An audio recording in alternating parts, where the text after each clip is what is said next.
much as we love Houston, sometimes we like to get out of town and explore a new place. But if you don't want to make a big deal out of it, you're in luck. We gave Great Days Courtney Perna 1 tank of gas and sent her to find an artistic spot for a weekend getaway.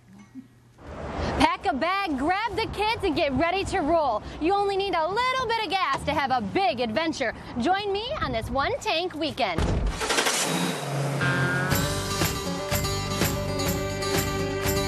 This trip, we're headed up 290 to Highway 6 and on in to College Station. Welcome to Aggieland. And once you arrive on Texas A&M's campus, art enthusiasts are going to want to go straight to the Memorial Student Center for not 1, but 2 different art galleries. Last time I was here in the Forsyth galleries, it was filled with glass art and ornate, beautiful glassware, even stained glass. But Amanda, you guys are constantly switching it up. We are. It's really interesting that Texas A&M may not necessarily be known for its fine art collections, but we actually have over 9,000 pieces of art in the collections at the Stark and the Forsyth. And here in the Forsyth, we have our Seeing Native American exhibition, which features a lot of our paintings that we have in the collection. The artist wrote on the back something like, "This is the most beautiful face that I've ever painted." We really want to make it a place where people feel welcome and feel included and are able to see themselves and see other cultures in what we have in our exhibits. So what can we expect up here? This is Seeing Native American. This exhibition features artists from the Bill and Irma Runyon Art Collection, and they're artists that painted Native Americans and Western scenes in 19th and 20th century. So they're not Native American themselves?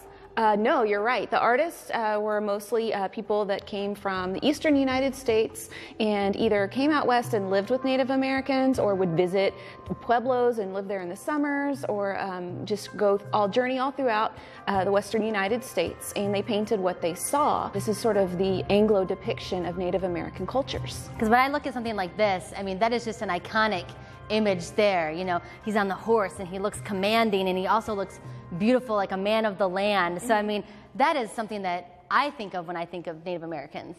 Yeah, and this piece is Modern Comanche by Frederick Remington. It was painted in 1890, so it's sort of the tail end of the Plains Comanche culture that the Anglos were first introduced to. But I understand that when you are an Anglo person, kind of on the outside, you are not invited to a lot of the kind of religious ceremonies and some of the really big expressive things that the Native Americans do. So this is really just what they were allowed to see. Right. This is a lot of landscapes and a lot of people's clothing, you know, portraits, things like that. But as far as the ceremonial aspect of the cultures, they may not have been able to see those things unless they were formally invited. But we are in luck because downstairs at the Stark Galleries, there is a second exhibition going on that takes us a few steps forward in time, but also gives us an insider's look. Jewelry, Pueblo, and excellent pottery. From seeing Native American to being Native American, downstairs in the Stark Gallery has about 40 pieces of art created by Native American artists. Kathy, what can we expect down here? Well, it's a wide range of subject matter and of media. So you have everything from marble sculptures and other stone sculptures to sand painting, lithographs, serigraphs, collagraphs, a little bit of everything. And it's a little more contemporary down here as well. Yes, most of the pieces here date from the latter half of the 20th century.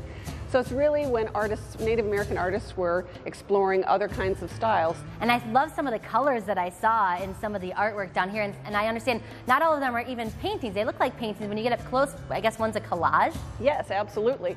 I think what will really surprise people is, again, the wide variety of what you're seeing here, as well as the bright colors. But then you also have special pieces like this one here, donated by a former faculty member. Absolutely. This piece by Alan Hauser is called By the Spring. Beautiful. And it's marble. It weighs a lot. Wow, so I can imagine. We're very careful when we move it. But it was donated by Dr. Peter Witt and Dr. Joyce Neese, who are great supporters of us here at the art galleries. And in fact, in addition to this piece, they've lent us a piece right over here, another piece by Alan Hauser. Yes, it's one of the favorite pieces in our exhibition. What do you think it is about this piece that draws people into it? Because when I turned the corner, I just said, oh, wow, look at that.